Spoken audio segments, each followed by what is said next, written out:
अच्छा बच्चों, आज हम पढ़ने वाले हैं लॉ ऑफ ग्रेविटेशन। ठीक है, ये फिजिक्स का सबसे मशहूर लॉ है, लॉ ऑफ ग्रेविटेशन, जिसको किसने दिया था बेटा? न्यूटन ने। चलें इसकी स्टेटमेंट पे आते हैं। ये कहता है कि इस दुनिया में हर चीज़ दूसरी चीज़ को अट्रैक्ट करती है, अपनी तरफ खींचती है। तो चलें आपसे छोटा सा एक सवाल पहले ही पूछ लेते हैं। मेरे पास ये दो बालून है, ठीक है, ये आपस में एक दूसरे को नहीं खींच रहे, बताओ क्यों?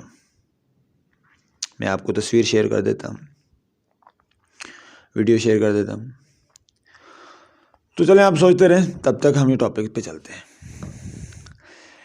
Every object in this universe attracts other object with the force. ये लॉ कहता है कि इस दुनिया में हर चीज़ दूसरी चीज़ को अपनी तरफ खींचती है, अट्रैक्ट करती है, बुलाती है, जाने का नहीं, वो वाला नहीं। अच्छा, हर चीज़ दूसरी चीज़ को अपनी तरफ खींचती है, ये नेचर की तरफ से एक रूल जब इस कायनात को बनाया गया तो इसके बनाने वाले क्रिएटर ने इसमें ये खासियत रख दी। अब ऐसा क्यों है, उसकी रीज़न जानना। भाई देखें, क्रिएटर ने इंसान को बनाया, इसकी आँख के अंदर देखने की सलाहियत रख दी। अब बंदा आँख से सुनता नहीं है, कान है, कान में सुनने की सलाहियत रख दी, कान से बंदा देखता नहीं है।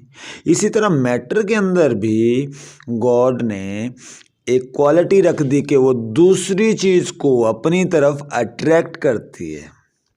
ठीक है जी, अट्रैक्ट करने लगी। किसने फाइंड आउट किया? न्यूटन ने। न्यूटन का दिमाग ख़राब हुआ था क्या? नहीं, उसने ब्रेन को इस्तेमाल किया था। सही है। कैसे ब्रेन को इस्तेमाल किया? उसने देखा भाई ऊपर है ट्री, नीचे बैठा हूँ मैं, नीचे मेरे नीचे ज़मीन है, ठीक है, ऊपर से जो सेब गिरा उसके सर में लगा। अब वो सोचता है भाई इस सेब को नीचे किसने खींचा, फिर वो आके मेरे ही दिमाग में लगा। ठीक है, जब वो नीचे खींचा, वो नीचे आया तो ज़ाहिर है एक्शन का तो रिएक्शन होता है ना भाई। वो नीचे आया तो ज़रूर किसी ने उसको नीचे खींचा है, तो आया, उसका कोई दिमाग ख़राब था, वो आ गया। ऊपर चला जाता, दाएं चला जाता, बाएं चला, थोड़ा घूम फिर लेता, आवारागर्दी कर लेता, वो सीधा सीधा नीचे आके उसके सर में डज करके क्यों लगा? सवाल तो बनता है ना भाई। तो न्यूटन साहब ने भी थोड़ा सा दिमाग इस्तेमाल किया। फिर उसने सोचा भाई अगर ऊपर से कोई नीचे आया तो कोई नीचे भी तो लाके आया होगा ना, उसको पकड़ खुद ब खुद थोड़ी आ जाता है कोई। हाँ, जब ऊपर से उसको कोई नीचे लेके आया तो नीचे कौन है भाई? उसके नीचे तो ज़मीन है। हाँ, उसने बोल दिया भाई इस ज़मीन ने इस मास को, इस एप्पल को, सेब को अपनी तरफ खींचा, बुलाया और वो आ गया। हालांकि वो बुलाती है जाने का नहीं वाला हिसाब लगाए हैं तो उसे नहीं आना चाहिए था। लॉ ऑफ ग्रेविटेशन नहीं बनता, बच्चों की टेंशन नहीं होती है। बट न्यूटन ने दिमाग का इस्तेमाल करके सोचा भाई ऐसा क्यों हुआ, what is the reason behind it. क्योंकि दुनिया में हर चीज़ के पीछे एक रीज़न होती है। Everything has a solid reason behind it. हर चीज़ का एक रूल है, कानून है, जिसको वो फॉलो करती है कि नेचर। तो भाई यहाँ पे भी वही सीन हुआ। उसने सोचा भाई नीचे ज़मीन है तो ज़मीन ने ऊपर से सेब को नीचे खींचा तभी आया। इसलिए उसने बोल दिया कि इस कायनात में हर चीज़ दूसरी चीज़ को अपनी तरफ खींचती है। अब छोटा सवाल ये भी हो सकता है, क्लास में एक बच्चा बैठा है, दूसरा बच्चा, ये दोनों तो नहीं खींच रहे भैया एक दूसरे को, दोनों मैटर ही तो हैं। हाँ, एटम से ही बने हैं, सेल भी एटम से ही बनता है, तो भाई ये क्यों नहीं खींच रहे, ये आपस में क्यों नहीं चिपक रहे? उसका जवाब ये है कि भाई जो ज़मीन है वो बड़ा मास है, इन छोटे मासों को ज़्यादा फोर्स से खींच रहा है, और ये छोटे मासेस आपस में इतनी फोर्स नहीं लगा रहे एक दूसरे पे जो हमें फील हो। हाँ, अगर ये दोनों को स्पेस में छोड़ दिया जाए, ठीक है, और फिर ये एक दूसरे को अपनी तरफ अट्रैक्ट करेंगे भाई, फिर दोनों एक दूसरे में आगे डज डज लगेंगे, जब पुलिंग फोर्स की वजह से एक दूसरे के पास जाएंगे। चलें खैर, ये तो स्टोरी चलती रहेगी। हम आते हैं काम पे।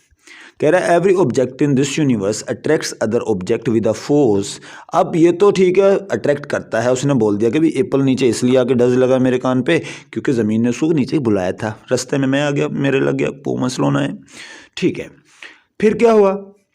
अब उसने ये ही सिर्फ नहीं बताया कि वो फोर्स अट्रैक्ट करती है, बल्कि ये भी बताया कितनी करती है, किस चीज़ पे डिपेंड करती है, ये भी बताया। ठीक है, तो कहता है every object in this universe attracts the other object with a force which is directly proportional to the product of their masses. कह रहा जितना बड़ा मास होगा उतनी ज़्यादा फोर्स लगेगी, और जितना छोटा मास होगा उतनी कम फोर्स लगेगी। और इसके आगे बोला and inversely proportional to the square of the distance between them. भाई जितना ये आपस में दूर दूर होंगे उतना ही कम खींचेंगे, जितना ये क्लोज क्लोज होंगे उतना ज़्यादा खींचेंगे। ठीक है, तो मतलब इसमें दूरियां बढ़ाएंगे तो फोर्स कम हो जाएगी, अगर दूरियां कम होगी तो अट्रैक्शन वाली फोर्स तो कंटिन्यूस नॉर्मल है बढ़ी जाएगी।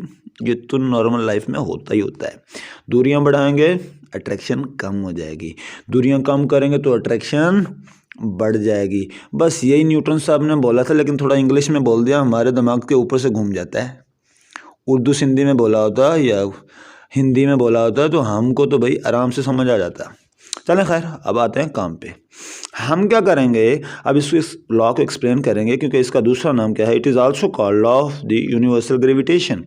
कि ये लॉ सिर्फ ज़मीन पे नहीं फॉलो होता है। ऐसा ना हो कि आप समझें भाई ज़मीन पे जो बंदे हैं, ज़मीन वालों को ये ज़मीन नीचे खींचती है, चांद पे चल जाओ तो हो सकता है ना खींचती हो, सूरज पे चले जाएं या मार्स पे चले जाएं, हो सकता है वहाँ पे ऐसा ना होता हो। पूरी यूनिवर्स में ये रूल फॉलो होता है कि हर मैटर दूसरे मैटर को अपनी तरफ खींचता है, अट्रैक्ट करता है, इसलिए इसे यूनिवर्सल ग्रेविटेशन का नाम दिया जाता है। चलें जी, इसको थोड़ा सा एक्सप्लेन कर लेते हैं। कहता है consider mass m1 and m2 lying. अब दो मासेस हैं, m1 है m2 है, ये दोनों एक दूसरे के पास पास हैं। ठीक है, और to each other lying close to each other at a distance R. दोनों में जो डिस्टेंस है, बेटा डिस्टेंस को डी से भी शो करते हैं, एल से भी करते हैं, लेकिन वो जो पुराने ज़माने के शरीफ आदमी थे उन लोगों को आर पसंद आया, उन्होंने आर से डिस्टेंस को शो कर दिया। अब हमें पढ़ना पड़ेगा भाई, बड़ों ने जो बोल दिया मानना पड़ेगा, क्योंकि उन लोगों ने मेहनत की है, लॉ दिया है, इतना तो हक बनता है ना अपनी मर्जी का वेरिएबल ठोक दें यहाँ पे और हम फॉलो करें। हाँ, या तो फिर हम अपनी मेहनत करें, अपना लॉ बना के लगाएं, फिर एल भी लगा दें, डी भी लगा दें, एस भी लगा दें, जो दिल करे लगा दें। चलें खैर, अब कह रहा है मास m1 will apply a pulling force on the mass m2। अब कह रहा है जो मास m1 होगा इसको बोलेगा आओ, और बिल्कुल इसी तरह जो मास m2 होगा वो भी क्या बोलेगा दूसरे m1 को, नहीं आप आ जाओ। तो मतलब दोनों एक दूसरे को बुलाएंगे कि आप आओ, वो कहेगा नहीं आप आओ। बड़ी एक दूसरे की रिस्पेक्ट करते हैं, दोनों एक दूसरे पे फोर्स लगाएंगे। ठीक है, ठीक है जी। फिर कह रहा है कि जब ये दोनों मास से फोर्स लगाएंगे, वो न्यूटन ने लगा दिया, बता दिया कितनी लगाएंगे, कैसे लगाएंगे, उसका फार्मूला इंग्लिश में बताया। लेकिन भाई इंग्लिश से गुजारा नहीं होगा, साथ साथ हमें उसको कन्वर्ट करना पड़ेगा मैथ में। सही है, तो भाई देखें हमने तस्वीर भी बना दी, इंग्लिश में भी बता दिया, तो ज़रूरी है अब मैथ में भी बताया जाए। तो वो कहता है मैथमेटिकली में आते हैं, जो फोर्स है, ये फोर्स कौन सी है, ग्रेविटेशनल फोर्स बेटा, ग्रेविटी की फोर्स। एक मैटर जो दूसरे मैटर पे लगाता है वो फोर्स, वो डायरेक्टली प्रोपोर्शनल होता है, ऊपर डायरेक्टली प्रोपोर्शनल का साइन है। फिर कह रहा प्रोडक्ट ऑफ मासेस, यहाँ पे बोला ना directly proportional to the product of their masses. Product का मतलब क्या होता है बेटा, मल्टीप्लाई।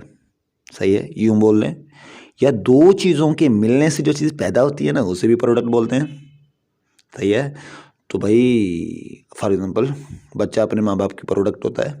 ठीक है, या ये बिस्कुट है, बिस्कुट फैक्ट्री की प्रोडक्ट होता है। मतलब कोई चीज़ क्या बना रही है वो उसकी प्रोडक्ट है। ठीक, तो अब यहाँ पे प्रोडक्ट क्या है, मास m1 और m2 दोनों मिलेंगे, दोनों मैटर मिलेंगे, आपस में मल्टीप्लाई होंगे, तो हम प्रोडक्ट बोल सकते हैं। दोनों के मिलने से जो चीज़ बनेगी उसे क्या बोलेंगे, प्रोडक्ट।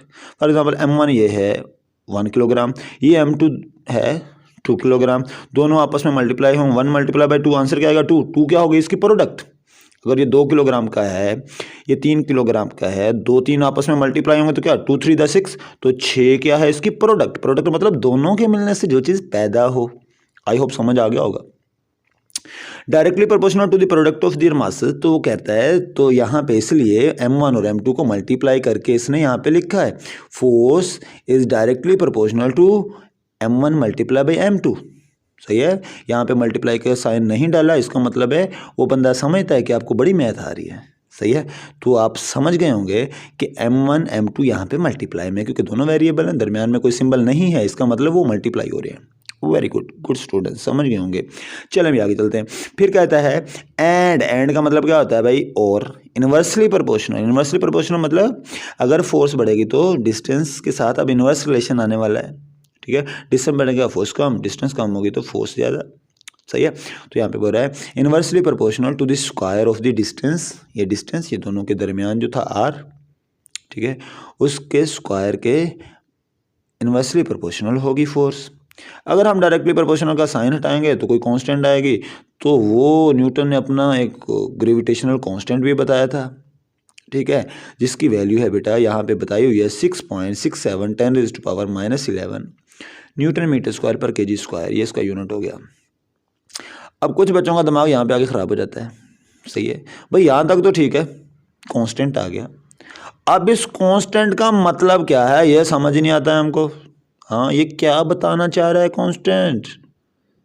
है ना, सवाल बनता है ना? बिल्कुल बनता है, जायज़ बनता है। चलो जी बात कर लेते हैं इस पर। फ़र्ज़ करें, एग्जाम्पल दे देता हूँ, ये जो मास है m1, इसका मास है 1 किलोग्राम। ये है मास m2, इसका मास भी 1 किलोग्राम ले लें। सही है, दोनों 1 किलोग्राम के हैं और दोनों में डिस्टेंस भी 1 मीटर ले लें। बहुत आसान काम हो गया। सही है, अब इस फार्मूले में पुट कर दें, इस फार्मूले में।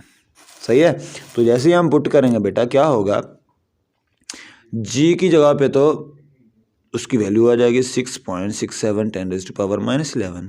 m1 की जगह पे क्या आ जाएगा बेटा, उसकी वैल्यू 1 आ जाएगी। m2 की जगह पे भी 1 मल्टीप्लाई हो रहा है, फिर अपॉन में r स्क्वायर है, उसकी जगह पे भी 1 का स्क्वायर हो जाएगा। अब इसको सारे को सॉल्व करेंगे, आंसर क्या आएगा 6.67 10⁻⁻11। चूँकि ये फोर्स फाइंड की है तो साथ आंसर आ जाएगा न्यूटन। असल में ये जी ये बताता है, ये जी क्या बताता है कि अगर एक मास आप m1 लें, उसका वज़न मास 1 किलोग्राम हो, इसका मास भी 1 किलोग्राम हो, दोनों डिस्टेंस भी r हो, तो दोनों में कितनी फोर्स लगेगी, अट्रैक्शन की फोर्स कितनी होगी भाईजान? वो इतनी होगी जितना ये ग्रेविटेशनल कांस्टेंट है। सही है, इतनी फोर्स लगेगी अगर हर चीज़ को 1 कर लें, मास m1 को, m2 को, डिस्टेंस r को। आई होप समझ आ गया होगा। अगर अभी भी नहीं आया तो बेटा बादाम खाने की ज़रूरत है, और अगर समझ आ गया तो बेटा इसको लाइक करें, शेयर करें और सब्सक्राइब करें। Thank you.